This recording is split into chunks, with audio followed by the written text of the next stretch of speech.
মৰমৰ ছাত্ৰ ছাত্ৰীসকল, আমি আজি পঢ়িম প্ৰথম শ্ৰেণীৰ ঝংকাৰ কিতাপখনৰ অধ্যায় 5 আমাৰ খাদ্য।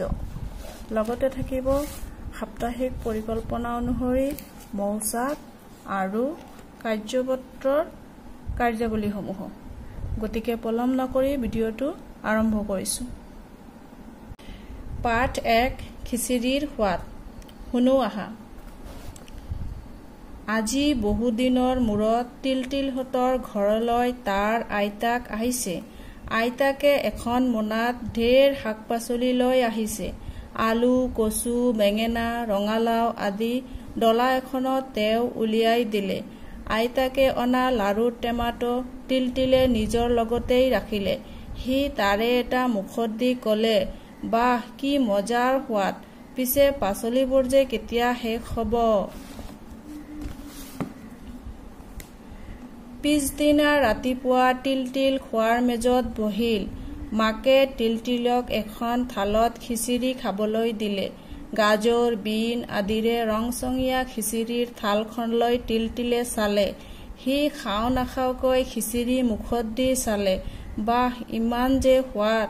থালৰ খিচিৰি তৎক্ষণাৎ কেনেকৈ যে নোহোৱা হ'ল সি গমকে নাপালে। মোক আৰু অলপ খিচিৰি দিয়া মা, সি চিঞৰিলে। মাকে হাঁহি মাৰি তিলতিলক খিচিৰি দিলে। পাচলিবোৰৰ যে ইমান সোৱাদ থাকে সি আজিহে বুজিলে। তিলতিলে পাচলিবোৰ শেষ হৈ যোৱা উদং ডলাখনলৈ চাই থাকিল।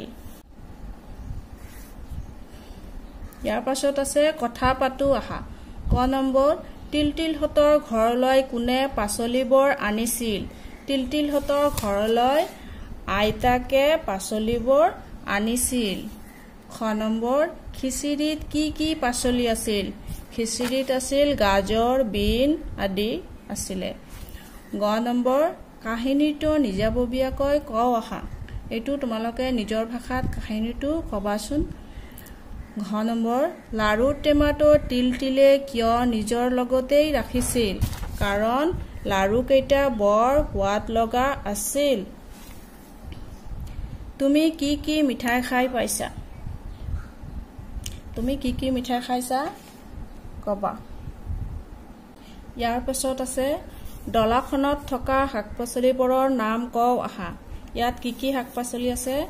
ইয়াত আছে বন্ধাকবি, আলু, গাজৰ, বেঙেনা, জিকা আৰু আছে জলকীয়া, পিঁয়াজ, নহৰু আৰু বেঙেনা আছে, লাই শাক আছে। তাৰপাছত তুমি ভালপোৱা পাচলিবিধৰ নাম কোৱা আৰু ছবি অঁকা। এইখিনিত তুমি ভালপোৱা পাচলিবিধৰ ছবি আঁকিবা। ধুনীয়াকৈ ছবি আঁকি ৰং কৰিবা। ইয়াৰ পিছত আহিছো কাৰ্যপত্ৰৰ কাৰ্যসমূহলৈ।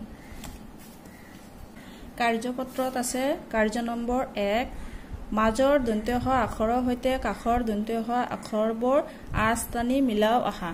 ইয়াতে মাজত দন্ত্য স আখৰ দিয়া আছে। ইয়াৰ লগত ইয়াত যেনেকুৱা ইয়াত দন্ত্য স আছে এনেকৈ মিলাব লাগিব, আৰু ক'ত ক'ত দন্ত্য স আছে এনেকৈ মিলাব লাগিব। দন্ত্য সৰ লগত দন্ত্য স মিলাব লাগিব। গোটেই এইখিনি চাই মেলি য'ত দন্ত্য স আছে মিলাব লাগিব আঁচ টানি। কাৰ্য নং 2ত আছে লিখো আহা। ইয়াত দন্ত্য সটো লিখি দিছে। ইয়াত ওপৰে ওপৰে লিখিব লাগিব আৰু তলতো লিখিব লাগিব। মই এটা লিখি দিছো। এইটো এনেকৈ এনেকৈ এনেকৈ এনেকৈ হ'বনে? এনেকৈ এনেকৈ নিজে নিজে লিখিবা।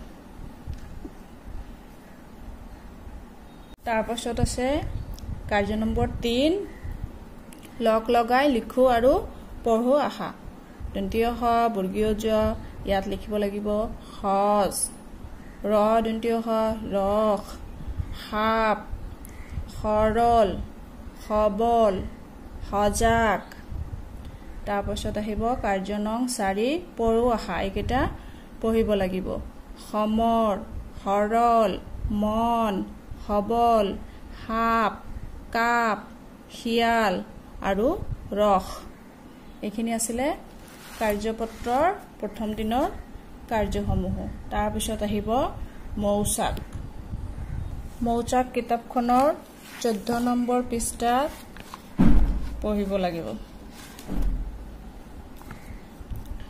হেমেনে হাবিৰ পৰা ঔলতা আনিছে ঔলতাৰে ৰছী তৈয়াৰ কৰিব হিতেনে হাল লৈ গৈছে আজি পথাৰত হাল বাব তাৰ হাতত এটা জাপিও আছে